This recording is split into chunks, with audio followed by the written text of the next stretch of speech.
Bonjour mes chers frères et sœurs, c'est le révérend Jacques Dinabanza, toujours pour prêcher la bonne nouvelle de l'évangile. Et cette bonne nouvelle de l'évangile est intitulée « Dans une grande maison, il n'y a pas seulement de vases d'or et d'argent. » Dans une grande maison, il n'y a pas seulement de vases d'or et d'argent. Alors, mes chers frères et sœurs dans le Seigneur, que signifie vase d'or? Vase d'or signifie qu'il y a de la valeur, du prix. C'est conservé pur, fait de nous des vases de grand prix devant Dieu. Que signifie vase d'or? Vase d'or signifie qu'il y a de la valeur, du prix. C'est conservé pur, fait de nous des vases de grand prix devant Dieu. Mes chers frères et sœurs dans le Seigneur, les vases de grand prix étaient les vases d'or ou d'argent. Les vases d'usage vil, c'est-à-dire sans honneur, sont des vases de bois ou de terre.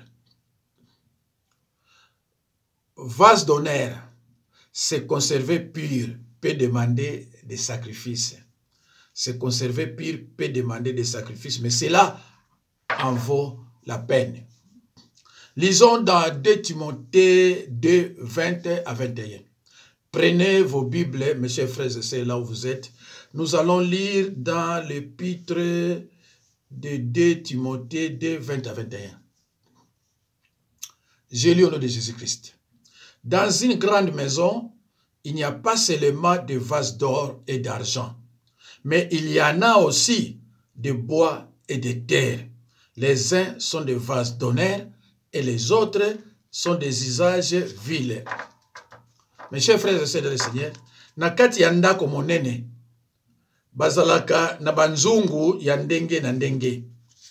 Mosusu ezali ya lokumu esalama na or to argent. Basalelaka yango na mikolo ya feti. Mosusu esalama na nzete to mabele. Basalelaka yango mikolo nyonso. Si donc quelqu'un se conserve pur en s'abstenant de ces choses, il sera un vase d'honneur, sanctifié, utile à son maître, propre à toute bonne œuvre. Soki moto aboyi makambo wana ya mabe, akokani na nzungu ya lokumu, Nzambe aokomisi ye moto ya bosantu, oyo abongi na misala nyonso ya malamu. Dans une grande maison, il n'y a pas seulement de la vaisselle en or et en argent. Il y en a aussi en bois et en argile. La première est réservée à des occasions spéciales. L'autre est destinée à l'usage courant. Si quelqu'un se purifie de tout mal que je mentionnais, il sera apte à remplir des tâches spéciales. Il est entièrement à la disposition de son maître. Il lui est utile, il est prêt à faire toute action bonne. Frères et sœurs en Christ, nous croyons que la grande maison se réfère à la chrétienté, c'est-à-dire aux chrétiens en général. Dans un sens large, la chrétienté comprend des croyants authentiques et des chrétiens de nom. Donc, ceux qui sont vraiment nés d'en haut et ceux qui professent seulement être chrétiens. Les vases d'or et d'argent représenteraient donc les vrais chrétiens. Les vases d'or et d'argent représenteraient donc les vrais chrétiens.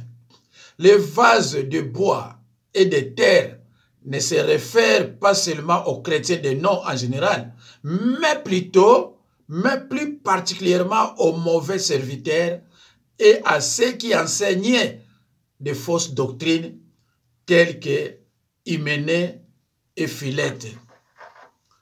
Lisons, vous pouvez lire dans 2 Timothée 2,17. La manière dont les faux enseignements se répandent est comparée à la gangrène. Nous savons tous trop bien avec quelle rapidité cette maladie pernicieuse, tout comme le sida, fait des ravages dans le corps humain. La gangrène fait mourir les parties du corps qui sont privées de l'irrigation normale du sang et de ses éléments nutritifs. Ailleurs dans le Nouveau Testament, la fausse doctrine est comparée à du levain. Si on les laisse se répandre, il contaminera toute la masse de farine.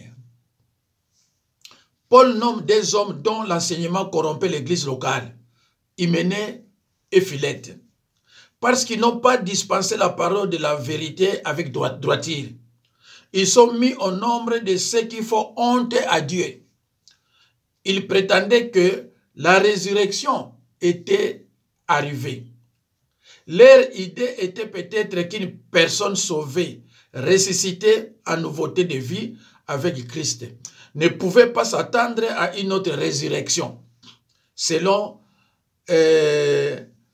Hyménée et Philette, il y aura certaines choses à noter quand ces vases. Tout d'abord, les matériaux dont ils sont faits diffèrent.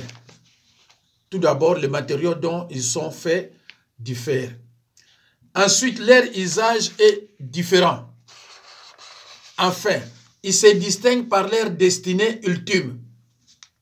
Après un certain temps, on jette les vases de bois et de terre, alors que ceux en or et en argent sont gardés à cause de leur valeur. On a interprété différemment l'expression « les uns sont d'un usage vil ». D'aucuns pensent que tous les vases représentent d'authentiques croyants. D'aucuns pensent que tous les vases représentent d'authentiques croyants. Mais certains serviraient à des fins bien plus élevées que d'autres. Il y en a qui supposent que les vases d'honneur pourraient se référer à des hommes tels que Paul et Timothée, alors que ceux d'un usage vil auraient en vue des hommes comme Hyménée et Philette. Frères et sœurs en Christ, l'interprétation de ces passages dépend beaucoup du sens qu'on donne à ces choses dans l'expression « si quelqu'un se conserve pur en s'abstenant de ces choses ». L'interprétation de ces passages dépend beaucoup du sens qu'on donne à ces choses dans l'expression « si quelqu'un se conserve pur en s'abstenant de ces choses ». L'expression « ces choses » se réfère-t-elle aux vases de bois et de terre? L'expression de ces choses se reflète-t-elle aux vases de bois et de terre? Ou se réfère-t-elle aux faux enseignements mentionnés plus haut dans ces chapitres? Ou encore, dans un sens général, à des hommes mal intentionnés? Le sens le plus naturel semble se trouver dans la relation entre ces choses et les vases d'un usage vil. Mes chers frères et sœurs dans le Seigneur, Paul invite Timothée à se séparer des hommes malveillants et plus particulièrement des faux docteurs tels Hyménée et Philette que Paul vient de mentionner.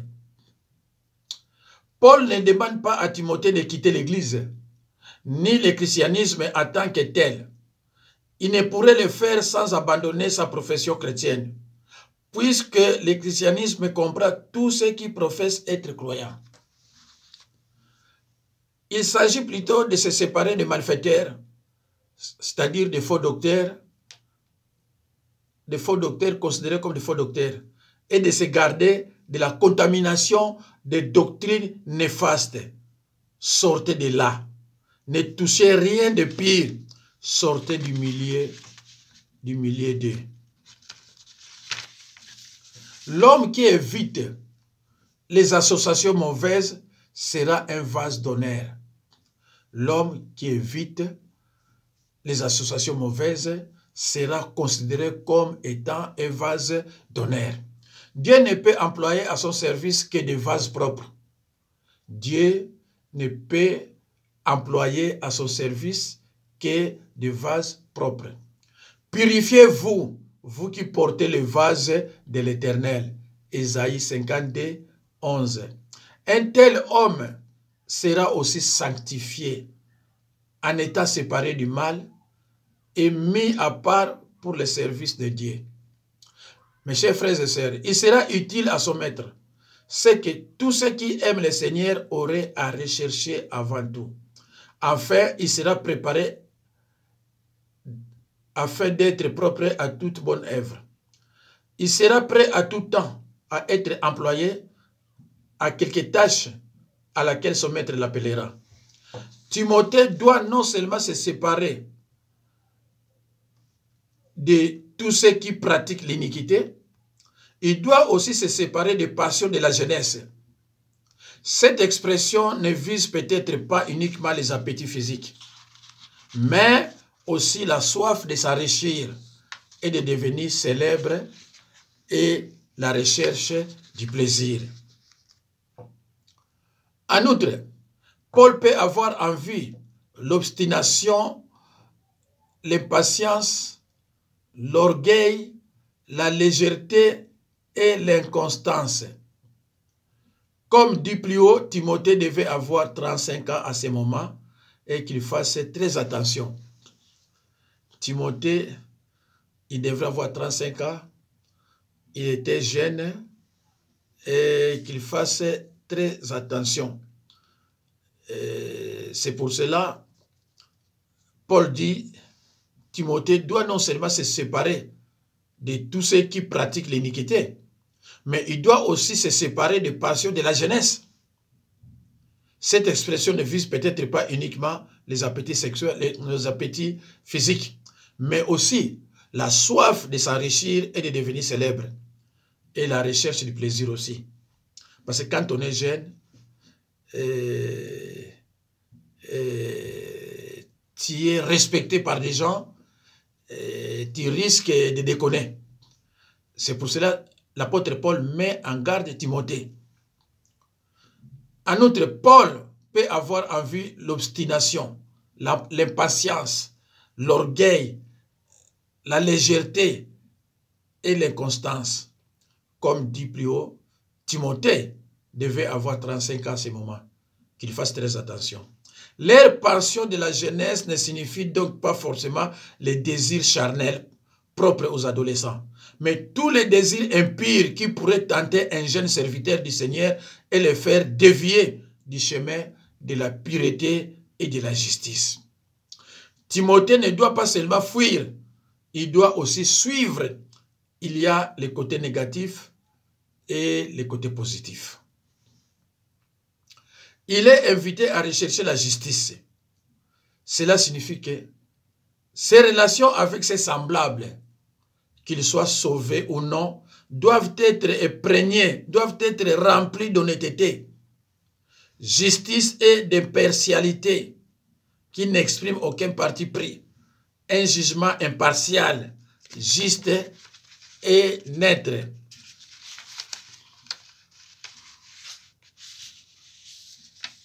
Vase d'honneur, se conserver pur peut demander des sacrifices, mais cela en vaut la peine.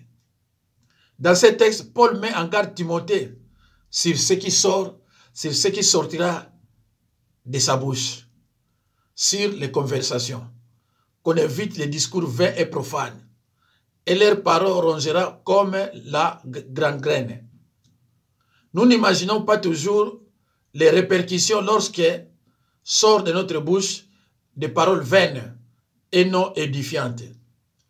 Un vase qui désire se confesser pur doit posséder un couvercle. Mes chers frères et sœurs dans le Seigneur, un vase qui désire se conserver pur doit posséder un couvercle. Nombre 19, 15, j'ai lu au nom de Jésus-Christ.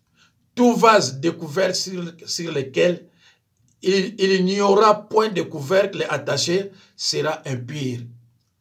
Il faut savoir, pour se conserver pur, mettre parfois un couvercle sur ce que l'on attend ou bien sur ce que l'on dit. Car ce qui sort de la bouche vient du cœur et c'est ce qui suit l'homme. Matthieu 15 et 18. Frères et sœurs en Christ, nous avons de l'huile d'une odeur agréable dans nos vases et ne laissons rien venir l'infecter, même par ce qui nous semble insignifiant. Mes chers frères et sœurs, dans le Seigneur, les mouches mortes infectent et font fermement l'huile du parfumeur. Un peu de folie l'emporte sur la sagesse et sur la gloire. Ecclésiaste 10, verset 1. Ésaïe 43, 4. Parce que tu as du prix à mes yeux, parce que tu es honoré et je t'aime. Je donne des hommes à ta place et des peuples pour ta vie. Mes chers frères et sœurs dans le Seigneur,